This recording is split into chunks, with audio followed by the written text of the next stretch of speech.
सभी दर्शकों का स्वागत करते हैं और आज हमारे साथ एक बहुत ही प्रतिभावान और सफल अभ्यर्थी हैं 2022 के फाइनल रिजल्ट में चयनित और रैंक 15 है आपका, स्वाति शर्मा। और आज हम सबके लिए एक बहुत अच्छी एक अपॉर्चुनिटी है कि हम इनसे कुछ मिनट बात कर पाएँ कुछ सवालों के साथ, ताकि हम ये देखें कि इनकी जो टोटल जर्नी रही है इस एग्ज़ाम को देने में वो कैसी रही, और कुछ नए विद्यार्थी जो इसको देख के सीखना चाहते हैं वो क्या और इनसे कुछ नया सीख के अपनी तैयारी में, अपनी स्ट्रेटजी में कुछ सार्थक बदलाव ला सकते हैं। तो सबसे पहले तो again I welcome you here Swati. So अब सबसे पहला सवाल हमेशा से यही होता है कि जब फर्स्ट टाइम यू हर्ड कि आपका 15वां रैंक आ गया, so what was your general reaction, और घर में कैसा मतलब माहौल हुआ उसको सुन? सर डेफिनेटली काफ़ी खुशी थी, क्योंकि जब हम प्रिपरेशन स्टार्ट ही करते हैं, कोई भी एस्पिरेंट हो तो इसी एम को लेके चलता कि उस लिस्ट में किस दिन नाम होगा, एक अच्छे रैंक पे होगा। तो ये एक्सपेक्टेशन थी। रिज़ल्ट भी ये था कि मॉर्निंग से एक्सपेक्टेड था कि आज आ जाएगा। फिर जब रिज़ल्ट आया तो एक्चुअली मैं पीडीएफ देख रही थी, but due to some network issue मेरा पीडीएफ खुल ही नहीं रहा। तो मेरी कज़न ने एक्चुअली देखा था और उसने बस इतना ही बोला कि लिस्ट में नाम है। फिर मैं उसको बोला कि पीडीएफ सेंड कर। फिर जब उसने पीडीएफ भेजा, फिर मैंने 15th रैंक में अपना नाम देखा, तो कुछ टाइम के लिए मुझे बिलीव ही नहीं हुआ। मैंने एटलीस्ट 3-4 टाइम्स जो अपने जो ई समन लेटर हमारा आता है इंटरव्यू का, उससे मैंने बार बार रोल नंबर मिलाया कि सच में मेरा, क्योंकि इतना अच्छा रैंक मैंने पर्सनली एक्सपेक्ट नहीं किया था अपने लिए। तो मैंने फिर मिलाया, फिर धीरे धीरे वो चीज़, फिर क्या फ़ोन कॉल्स आने लगे, मीडिया और एवरीथिंग सबका। तो वो चीज़ ऐसा लगा कि थोड़े टाइम तक सिंक इन ही नहीं हो रही थी। लगा था कि बिल्कुल सब कुछ ड्रीम जैसा ही लग रहा था। फिर फाइनली जाके लगता है वो चीज़ बिलीव हो गई कि हाँ वो गया। वो सब बहुत खुश थे, फैमिली में सब बहुत खुश थे, काफ़ी प्राउड थे। एक्ट वो मेरे साथ मुझे लगता है उनका भी एक तरह से सपना था, एक गोल था। तो मुझे लगता है ये सक्सेस सिर्फ मेरी नहीं है, मेरी पूरी फैमिली की थी। तो बहुत अच्छा लग रहा था। नहीं, बिल्कुल बिल्कुल सही है, क्योंकि परिवार के सपोर्ट के बिना इतने बड़े एग्जाम में शायद सफलता थोड़ी मुश्किल हो जाती है। Yes sir. और इतने बड़े एग्जाम में जब रिजल्ट पहले पेज पे आता है ना, तो उसका मजा ही अलग होता है। कई पेजेस के रिजल्ट होते हैं और कई बार ऊपर से इंसान देखना शुरू करे और पहले ही पेज पे रिजल्ट आ जाए तो फिर उसकी बात ही अलग होती है। Yes sir. नहीं, बहुत ही बढ़िया। आप कहाँ की रहने वाली हैं जनाब? सर मैं जबलपुर मध्य प्रदेश की और रहने आपकी वाली। तैयारी वहीं से हुई सर? हाँ सर, मैंने पूरा अपना तैयारी घर से ही किया अपने। अच्छा, तो ये एक बहुत ही इंटरेस्टिंग है कि वहाँ से भी बैठ के और पूरे ऑनलाइन या कुछ टेस्ट सीरीज दे के Q&A के माध्यम से हम अपनी तैयारी को डेफिनेटली सिर्फ टच में भी रख सकते हैं और इम्प्रूव भी कर सकते हैं। तो आपने वहाँ रख के ऐसा कौन सी स्ट्रेटजी बेसिकली फॉलो किया, और क्या चुनौतियाँ आपको रही जब आप घर पे थी, और कैसे अपने नॉलेज को अपडेट करती गई आप बदलते हुए समय के साथ?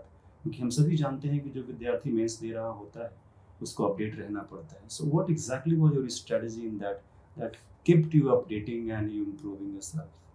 तो चैलेंजेस काफ़ी आए थे। जैसे मैंने बताया, हमारा जो सिटी है काफ़ी छोटा सिटी ही है, वहाँ पे यूपीएससी का स्पेशली मटेरियल अवेलेबल नहीं होता है। तो मेरी कोशिश कर रही थी कि जो दिल्ली में मटेरियल है वो मैं अपने तक लेकर आऊँ, मेरे पास हर वो चीज़ हो जो एक दिल्ली में रहने वाले बच्चे के पास है, कोई चीज़ मुझसे छूटे ना। तो मैं बेसिकली जो अपनी बुक वगैरह जो भी होते थे, अपना मटेरियल होता था, टेस्ट सीरीज़ मैंने ऑनलाइन जैसे ले रखे थे। तो उसके अलावा मैं जो करंट अफेयर्स के मैगजीन्स होते थे मैं वो कोरियर करवाया करती थी। तो उसका सबसे बड़ा चैलेंज हो जाता था कि लॉकडाउन थे उस टाइम पे, खासकर जब सेकेंड वेव वगैरह था कोविड, क्योंकि 3-4 साल से काफ़ी पीक पे था अपने। तो उस टाइम पे क्योंकि लॉकडाउन के यहाँ डिले काफ़ी हो जाता, कभी कभी होता था कि 10 डेज तक हमारा मटेरियल डिलीवर नहीं होता था। वो थोड़ा सा एक चैलेंजिंग फैक्टर था। सेकेंड चीज़ ये थी कि हमारे सिटी में जो है वो द हिंदू न्यूज़पेपर, जो एक बिल्डिंग ब्लॉक है यूपीएससी के करंट अफेयर्स के लिए, वो 2 डेज़ लेट आता है। तो वो मुझे ऑनलाइन पढ़ना पड़ता था। तो वो थोड़ा है, क्योंकि लैपटॉप, क्योंकि हैंड में लेके न्यूज़पेपर पढ़ना और फिर लैपटॉप से पढ़ना वो थोड़ा चैलेंजिंग होता है। तो वो था, लेकिन फिर भी मैं सोचती कि जितना हो सके मैं एक स्ट्रक्चर्ड और स्ट्रैटेजाइज्ड वे में पढूं। काफ़ी रैंडम, मैंने हमेशा सोचा कि रैंडम ना पढूँ, कभी कुछ पढ़ रहे हैं कभी कुछ। इस तरह से मैंने अपने आप को अपडेट रखा। उसका जैसे मैंने ऑनलाइन टेस्ट सीरीज़ का बताया, तो उसमें भी एक डिसिप्लिन के साथ ही मैंने प्रैक्टिस किया था कि जैसे अगर हम क्लासरूम दिल्ली में रह के मैं लगाए जो 3 आवर्स होते हैं, तो वहाँ भी मैं अगर अपने स्टडी टेबल पे भी लिखती थी तो मैं टाइमर लगा देती थी, और 3 आवर्स मतलब 3 आवर्स। 3 आवर्स में जितना मेरा पेपर होता था मैं उतना ही स्कैन करके भेजा करती थी। तो मुझे लगता है वहाँ थोड़ा डिसिप्लिन और कंसिस्टेंसी जो है वो एक फैक्टर बनी थी मेरे लिए। बहुत अच्छा। ये जो हमारा जो Q&A प्रोग्राम में वो कैसे आपको मतलब इम्प्रूव किया या अपने को अकाउंटेबल बनाया कि अच्छा मेरा इतना हो गया, इतना बाकी है, या ऐसा नहीं हो रहा है, ऐसे इम्प्रूव करना है? सो Q&A से कैसे आपने उसको अपनी स्ट्रेटजी में इंक्लूड किया ताकि बर्डनसम भी ना हो and you actually end up learning from that. So what exactly do you do?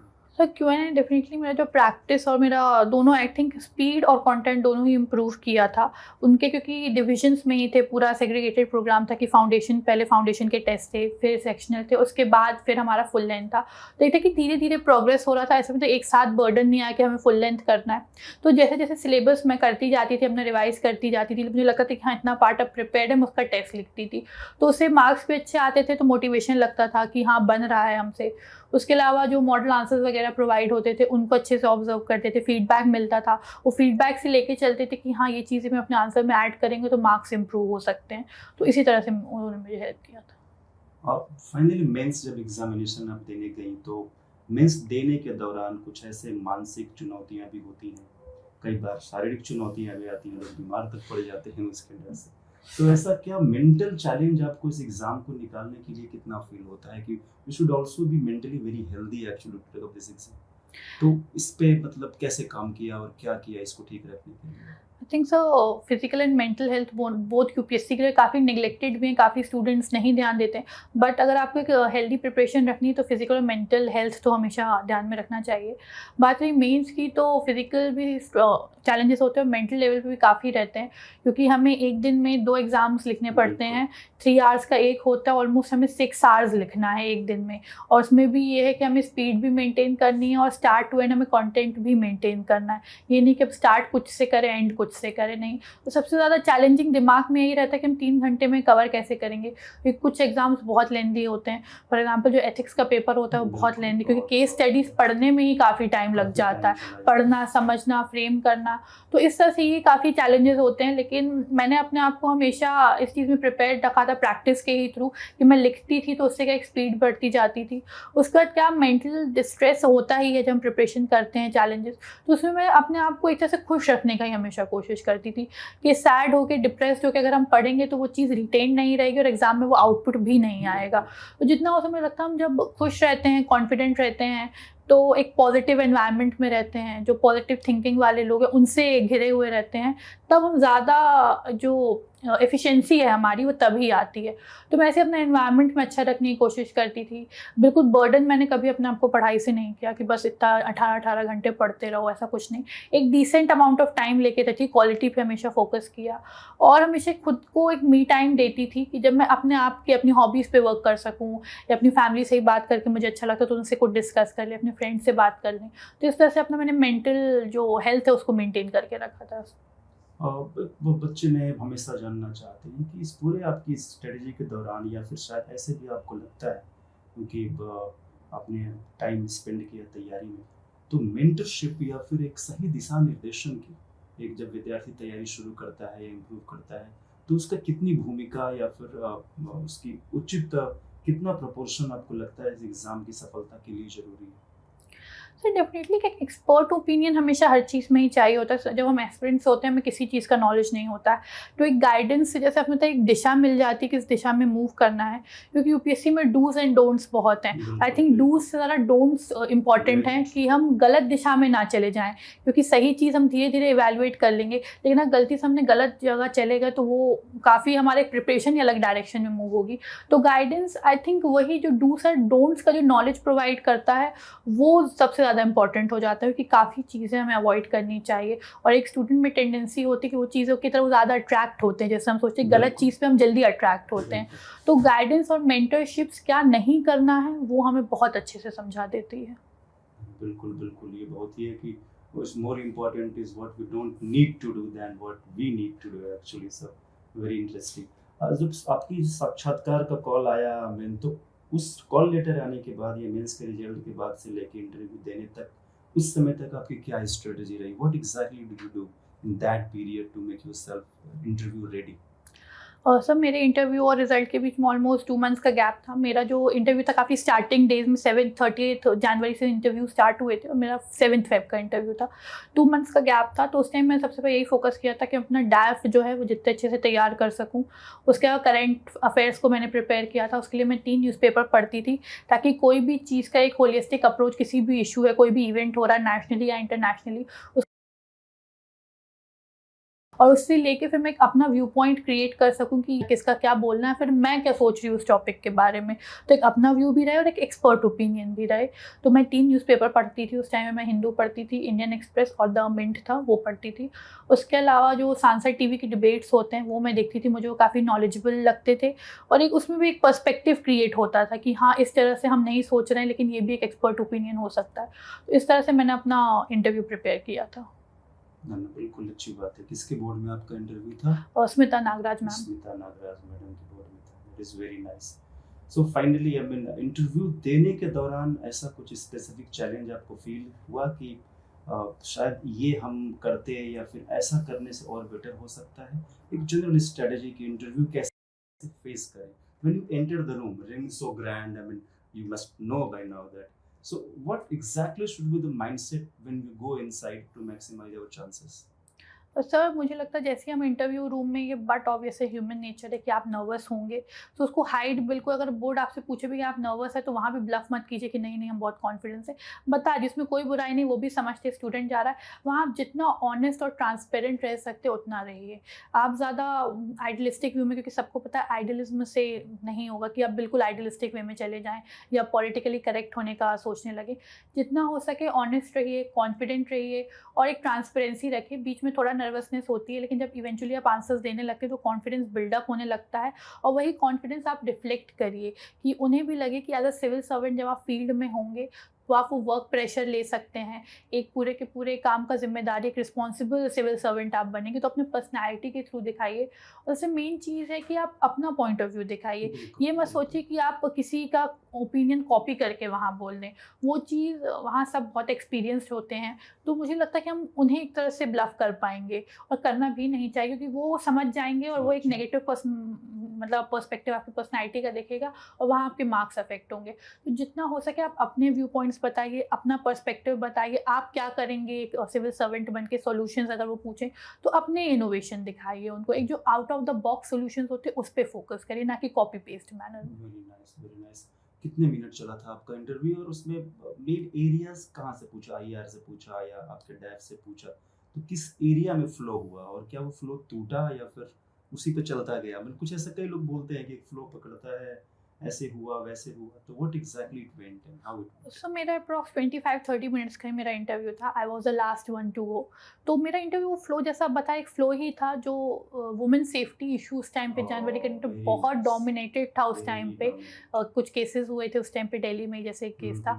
उसके बाद वुमेन सेफ्टी और वुमेन रिलेटेड कंसर्न्स बहुत ज़्यादा डोमिनेटेड थे। तो उनका उसी डायरेक्शन में था, वुमेन सेफ्टी, उनका फाइनेंशियल इंडिपेंडेंस, उनका स्किल डेवलपमेंट, मतलब वुमेन का जितना 360 डिग्री वैल्यूएशन हो सके उनके प्रोग्रेस के लिए, अपलिफ्टमेंट के लिए, वो क्वेश्चंस मेनली डोमिनेटेड थे। बहुत बढ़िया। सो फाइनली आई मीन आप सिलेक्शन हो गया, सारी चीज़ें हो गई। So at the end of the day I mean what you will tell the message to the students that इस एग्ज़ाम को कितना बड़ा मान के हम तैयारी करें या फिर होने के बाद अपने चेंज ऑफ पर्सनैलिटी को किस तरीके से हम आत्मसात करें? That's what we so so what can be your message for that? I mean कि कैसे, कितना बड़ा माने कि बहुत बड़ी चीज़ है, बहुत पढ़ना पड़ेगा और होने के बाद अब समझ में नहीं आ रहा है क्या करें, काइंड ऑफ। इन दोनों बातों पे नए बच्चे काफ़ी इंटरेस्टेड रहते हैं ये जानने के लिए, क्योंकि बहुत मेहनत करते हैं। You must be knowing. So उनको एक बताना कि एग्ज़ाम को कितने सीरियसली लिया जाए, बिकॉज शायद ओवर भी लेने से दिक्कत होगी। So since you have been selected I mean with your genuine efforts, so please tell the students कि एग्जैक्टली कैसे इसको लें, शुरुआत कैसे करें और टोटल मेंटल सिस्टम कैसे बनाएं इस एग्ज़ाम के प्रति। तो सर सबसे पहले ये चीज़ होती है, हर चीज़ का एक, हर किसी का भी एक रीज़न होता है, एक मोटिवेशन होता है कि कोई भी जर्नी स्टार्ट करें, चाहे वो किसी भी फील्ड में हो। तो उस रीज़न को हमेशा आप ध्यान में रख के करिए, क्योंकि जो आपका चीफ मोटिवेशन है, मुझे लगता है तो मोटिवेशन मुझे कहीं बाहर से नहीं मिलेगा कि मैं कोई वीडियो देख लूँ, किसी की बातें सुन लूँ, क्योंकि वो ऐसा टेम्प्रेरी मोटिवेशन होता है। लेकिन जो आपका रीज़न है वो आपका परमानेंट मोटिवेशन होता है। जब भी आप डाउन फील करेंगे तो वो रीज़न जो है कि आपने क्यों सिविल सर्विसेज स्टार्ट किया, तो वो एक रीज़न हमेशा अपने आप में क्लैरिटी रखे कि आपको क्यों सिविल सर्विसेज करनी है। उसका यही कभी होता है कि हम डिसअपॉइंटेड होते हैं या डाउन फील करते हैं, सेल्फ डाउट होता है, ये बहुत एविडेंट है, ये जर्नी में होगा ही।